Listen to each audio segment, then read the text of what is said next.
என் பேர் மீரா ஹுசேன், திருத்துறைப்பூண்டி வெட்டுக்கட்டிலேருந்து பேசுறேன். என் கேள்வி என்னன்னா, சுன்னத் ஜமாத் பள்ளியில பாங்க் சொல்றாங்கல்ல, பாங்க் சொன்னா பதில் சொல்லலாமா? அந்த பகுதியில் உள்ளவங்க அந்த பாங்க்கு தொழுவலாமா?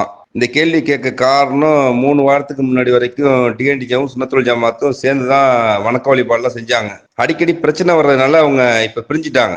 டிஎன்டிஜே பிரிஞ்சு இப்ப வேற இடத்துல தொழுவுறாங்க. இப்ப என் சகோதரர் என்ன சொல்றாருன்னா, சுன்னத்துல் ஜமாத்துல பாங்க் சொல்றாங்கல்ல, அதுக்கு பதில் சொல்லக்கூடாது அப்படின்னு சொல்றாப்புல. இது சரியா? ஏன்னா அவர் டிஎன்டிஜில இருக்காப்புல. இதுக்கு மார்க்க அடிப்படையில் எனக்கு பதில் சொல்லுங்க. அஸ்ஸலாமு அலைக்கும். அதாவது இந்த சகோதரன் அந்த பள்ளிவாசலுக்கு போகலாமா என்றது குறித்து வேறு விதமான கேள்வியை கேட்குறார். இவர் கேட்குற கேள்வி என்னவென்று சொன்னால், இந்த கேள்வி கேட்டவருடைய சகோதரர் அங்கே உள்ள டிஎன்டிஜேங்கிற ஒரு இயக்கத்தின் நிர்வாகியாக இருக்கிறார். அந்த ஊர் ஒட்டுமொத்தமாக தௌஹீத் கொள்கையில் நீண்ட காலமாக இருந்தார்கள். அவங்களுக்கு இப்போ டிஎன்டிஜேக்கு சரியான தொடர்பு இல்லாமல் நாங்கள் தனியாக செயல்பட்டுக்கிறோன்னு அந்த ஜமாத்தார்கள் இப்போ செயல்படுறாங்க. இவங்க ஒரு தனியாக ஒரு கிளையை உண்டாக்கி வைத்துக்கொண்டு இவ்வளோ காலமாக 10-15 வருஷமாக அந்த பள்ளிவாசலை எல்லாமே செய்து வந்தவர்கள் இப்போ நிர்வாக ரீதியாக பிரச்சனை வந்த உடனே அவங்க ஒரு இடத்தை பிடித்து வைத்து கொண்டு இதில் தான் தொழுவோன்னு இதில் தொலை போகக்கூடாது, அது பள்ளிவாசலே கிடையாது அப்படிங்கிற மாதிரி சொல்லி இது பண்ணுறாங்க. அது மாதிரி அந்த பள்ளியில் பாங்கு சொன்னாங்கன்னு சொன்னால் அந்த பள்ளியுடைய பாங்குக்கு நம்ம பதில் சொல்லக்கூடாது, அது பாங்கே இல்லை, அவங்க அல்லாஹ் சொன்னால் நம்மளும் சொல்லணும்ல, அந்த பதில் சொல்லக்கூடாது அப்படின்ட்டு அவங்க சொல்கிறாங்க. இதுக்கு சரிதானா, அப்படி தான் எடுத்துக்கொள்ளணுமா என்று அவர் கேட்குறாரு.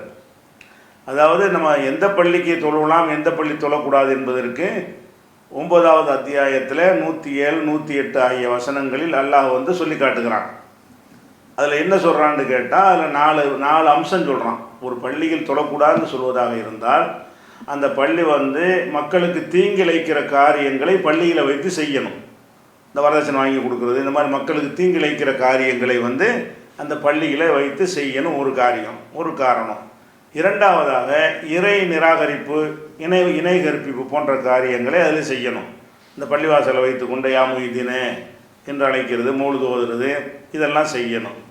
மூன்றாவதாக மூமின்களுக்கு மத்தியில் அந்த பள்ளிவாசல் விஷயத்தில் வேறுபடுத்தி பாரபட்சம் காட்டுவது. அதாவது இந்த பள்ளிவாசல் இன்னன்னார் தான் வரலாம், இன்னன்னார் வரக்கூடாது என்று வேறுபடுத்தி காட்டுறாங்க. அதுக்கப்புறம் வேறுபடுத்தி காட்டுறாங்களா, கடைசியாக அல்லாஹ் ரசூலுக்கு எதிரானவர்களை எல்லாம் அவங்க புகலிடம் கொடுத்து வச்சுக்கிறது. அல்லாஹ் ரசூலுக்கு எதிராக காரியம் செய்கிற, வட்டி வாங்குகிறான், இன்னும் பல தீய செயல்களை செய்கிறான், அவனை கொண்டாந்து பள்ளிவாசலுக்கு முத்தவள்ளியாக நிர்வாகி ஆக்கி கொள்வது. இப்படி இந்த 4 அம்சம், அந்த 9, 107 வசனத்தை நீங்கள் படிங்க.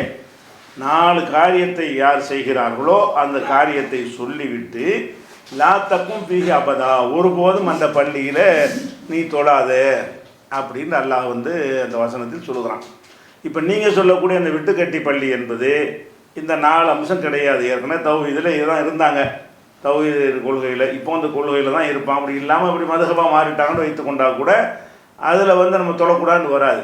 ஏன்னு கேட்டால் அவங்கள்ட்ட அந்த பள்ளியில் 4 அம்சம் கிடையாது. 4 அம்சமும் சேர்ந்து இருந்தால் தான் தொழக்கூடாதுன்னு சொல்லணும். அப்படி இல்லாமல் தௌஹீதுங்கிற பேரில் உள்ள பள்ளியில் தான் தொழுவணும், அது இல்லாத வேறு பள்ளியில் தொழக்கூடாதுன்னு சொல்வார்களே ஆனால் அவங்க ஒரு மனோவிச்சையில் சொல்கிறாங்க. அதுக்குரிய ஆதாரம் என்னென்னு கேளுங்க. அப்படி யாராவது சொல்வார்களே ஆனால் அல்லாஹ்வுடைய இந்த வசனத்தை வச்சு தானே இந்த முடிவை நம்ம எடுக்கிறோம். 9, 107 வசனத்தை வைத்து தான் இந்த முடிவை நம்ம எடுக்கிறோம். அந்த வசனத்தில் 4 விஷயம் சொல்லியிருக்கும்போது 4ம் இருந்தால் தான் நீ தொழுவாதுன்னு அல்லாஹ் சொல்லியிருக்கும்போது நீங்கள் ஒன்று இருக்கிறத காட்டி தொழக்கூடாதுன்னு சொன்னீர்களே ஆனால் அது குர்ஆனுடைய அடிப்படையில் உள்ள தீர்ப்பா, உங்கள் மனவீழ்ச்சி அடிப்படையில் தீர்ப்பா? நீங்களா ஒரு இயக்க வெறிய மனசில் வைத்து கொண்டு செய்கிற தீர்ப்பாகத்தான் அது இருக்கும். அப்படி சொல்வார்களே ஆனால் அதுக்கு ஆதாரம் கேளுங்க. அப்போ அந்த பள்ளியில் போய் தொழலாம் என்று இருக்கும் என்று சொன்னால் அதை பள்ளிவாசல்ங்கிற கேட்டகரிக்குள்ளே விடுகிறது. அதில் பாங்கு சொல்வார்கள்னு சொன்னால் அந்த பாங்குக்கு நம்ம பதில் சொல்லலாம். அதிலே போய் தொழலாங்கும் போது அதுக்கு பதில் சொல்லலாம். எந்த பள்ளி வாசலில் 4 அம்சமும் சேர்ந்து இருக்கிறதோ அது பள்ளிவாசலே கிடையாது என்று சொல்லி அதை என்ன செஞ்சிடணும், புறக்கணிச்சிடணும் என்பது தான் சட்டம். எனக்கு தெரிந்தவரை அந்த பள்ளிவாசல் இந்த 4 அம்சம் உள்ள ஒரு பள்ளிவாசலாக இல்லை என்று தான் நான் கருதுகிறேன். நீங்கள் அந்த 4 அம்சம் இருக்குன்னு சொன்னால் மட்டும்தான் அதில் போய் தொழக்கூடாது. அப்படி இல்லாமல் சும்மா அந்த எல்லா அம்சம் ஒழுங்காக இருக்கும் பொழுது நாங்கள் இருக்கணும்னு காட்டுவதற்கு ஒரு பள்ளிவாசலை உண்டாக்குனாங்கன்னா அதுதான் ஒரு ஒரு ஆட்சேபனைக்குரிய ஒன்றாக இருக்குமே தவிர இது ஆட்சேபனைக்குரியதாக இருக்காது. அதான் அதுக்குரிய பதில்.